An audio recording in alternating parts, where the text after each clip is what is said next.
आज कह दिया उसने कि अब मैं इश्क नहीं करती हूँ तुमसे, बस ये कह कर और अपना फोन बंद कर लिया उसने।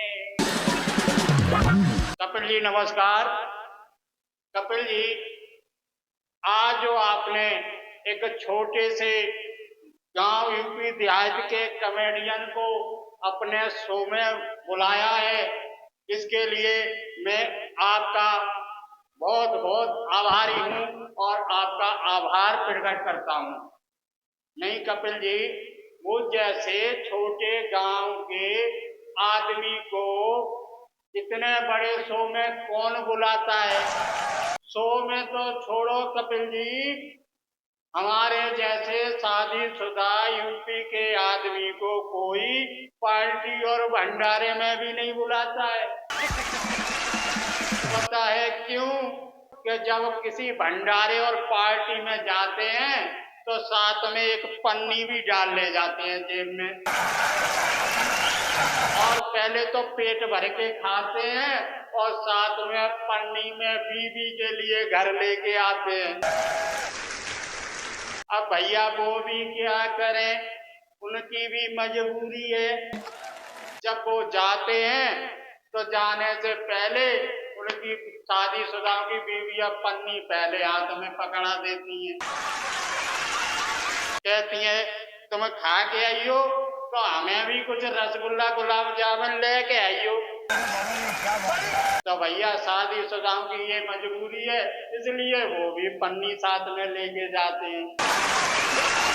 कपिल जी, वो छोड़ गई मुझको, इसका मुझे गम नहीं है कि वो छोड़ गई मुझको, इसका मुझे गम नहीं है, लेकिन वो कर गई बेवफा, वो बड़ी बेवकूफ थी। लेकिन अब उसकी माँ की मेरे पास मिस कॉल आने लगी है। और कपिल जी, मैं एक छोटे से गांव यूपी देहात का रहने वाला हूं, और हमारे यहाँ इस समय योगी बाबा की सरकार चल रही है, और योगी बाबा की सरकार में पता ही है, गुंडे माफिया जो भी गलत काम करते हैं सारे थर थर कांपते हैं। कितना योगी बाबा का डर है लोगों को। लेकिन जो हमारे गांव से थोड़ी दूर के बराबर गांव में एक है लाला विश्वास गुप्ता, उन्होंने एक दुकान कॉस्मेटिक की खोल रखी है। वो 10 रुपए की चीज 15 रुपए में बेचते हैं, और कभी कभी तो एक्सपायरी डेट का भी सामान बेच देते हैं। मैं भी एक दिन विश्वास गुप्ता के पास गया, मैंने उनसे कहा अरे गुप्ता जी फेयर लवली दे दो। तो उन्होंने फेयर लवली दी, उस पे 75 रुपए पड़े थे प्रिंट रेट, पर उन्होंने मुझसे 100 रुपए ले लिए। मैंने उनसे कहा अरे गुप्ता जी, इस पे तो 75 रुपए प्रिंट रेट है, तुमने 100 रुपए मांग रहे हो। तो बोले कंपनी से गलत प्रिंट छप गया होगा, लाओ मैं ठीक कर देता हूँ। और उन्होंने लिया और ऐसे कलम 75 रुपए काट दिए और 100 रुपए लिख दिए उस पर, और बोले जाओ अब ठीक हो गया, 100 रुपए दे और उसको ले जाओ। और उस फेयर लवली के 75 रुपए के मुझसे 100 रुपए ले लिए, और वो भी एक्सपायरी डेट की दे दी। कपिल जी, उसकी योगी के नाम से हवा खराब हो जाती है। आज मैं उसको फोन करके मैं योगी की आवाज में उस विश्वास गुप्ता को धमकाने जा रहा हूं। मैं फोन करके उसको धमकाऊंगा, आज उसकी पतलून गीली कर रहा हूं। उसने मुझे 100 रुपए की 75 रुपए की फेयर लवली 100 रुपए में बेच दी है। आज मैं उसका बदला लेता हूं। आप लोग ध्यान से सुनते रहिए। अब मैं विश्वास गुप्ता को फोन लगा रहा हूं, आप लोग ध्यान से सुनिए, और वो देखो कैसे कांपता है योगी की आवाज सुन के, और आप ध्यान से सुनिए और मजा लीजिए। अगर आपको अनजाने नंबरों से सिम बंद होने, बिजली कटने, KYC अपडेट करने या सगे संबंधियों के बीमार या गिरफ्तार होने के फोन कॉल्स आते हैं तो कोई जल्दबाजी न दिखाएं। ये कॉलर साइबर अपराधी हो सकते हैं। इनकी हेलो, नमस्ते। जय श्री राम जी की। राम राम राम राम।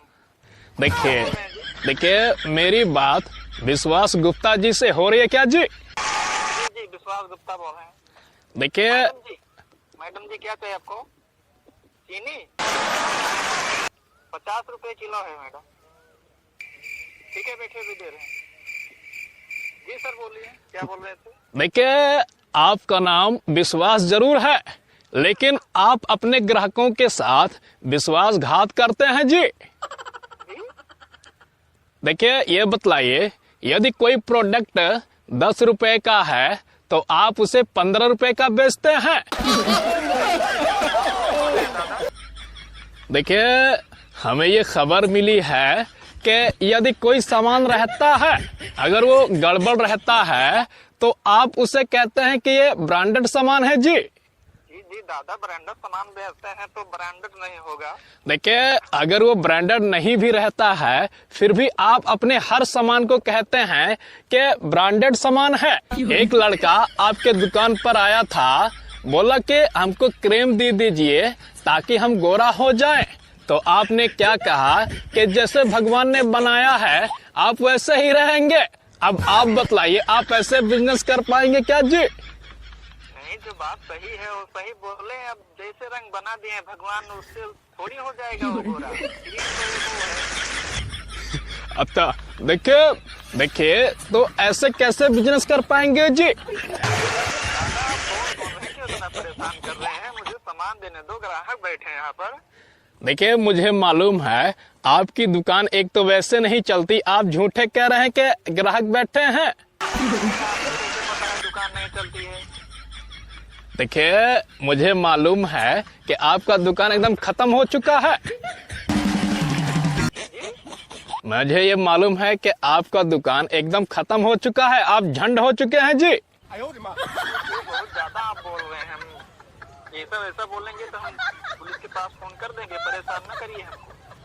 देखिए हमें ये खबर मिली है कि आप बिजनेस पे बिजनेस बढ़ाते चले गए, लेकिन आप अपना व्यवहार नहीं बढ़ाए जी।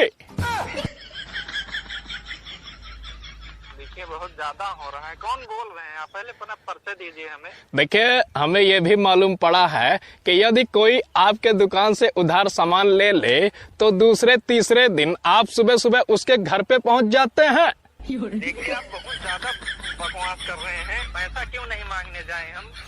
देखिए सब्र रखना जरूरी होता है जी। देखिए हमारा मूड खराब न करिए, बहुत ज्यादा बोल रहे हैं आप।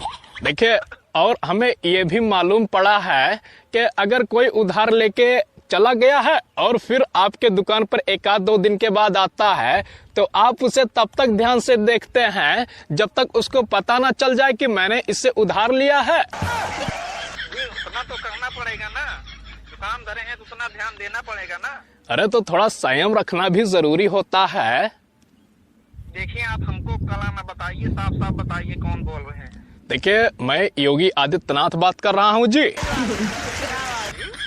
मैं योगी आदित्यनाथ बात कर रहा हूँ, सीएम मुख्यमंत्री। बाबा हमारा नंबर आपके पास कैसे आया? ठीक है आप वो सब छोड़ दीजिए, मैं तो एक एक इंसान की खबर रखता हूँ। उत्तर प्रदेश का एक एक इंसान मेरे नजर में रहता है। बैगन। सॉरी बाबा, सॉरी।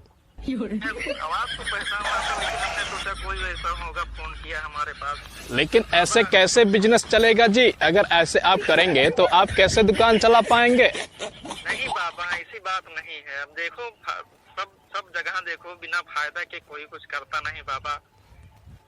तो क्या करें, GST लगाना पड़ता है। देखिए इतना ज्यादा GST नहीं लगाया जाता है। देखिए पहले जब कोई दुकानदार दुकान खोलता है तो जितने में ज्यादा फायदे के चक्कर में नहीं रहता है, लेकिन आप सोचते हैं कि बस लूटो। नहीं बाबा, ऐसी बात नहीं बाबा। देखिए चलिए फिर ठीक है, लेकिन ध्यान दीजिए यदि किसी को उधार दीजिए तो थोड़ा उसको समय दे दीजिए। आप बार बार घर चले जाते हैं जी, ये सही बात नहीं है। जी बाबा जी, जी चलिए फिर, बहुत बहुत धन्यवाद जी विश्वास गुप्ता जी। प्रणाम बाबा, प्रणाम।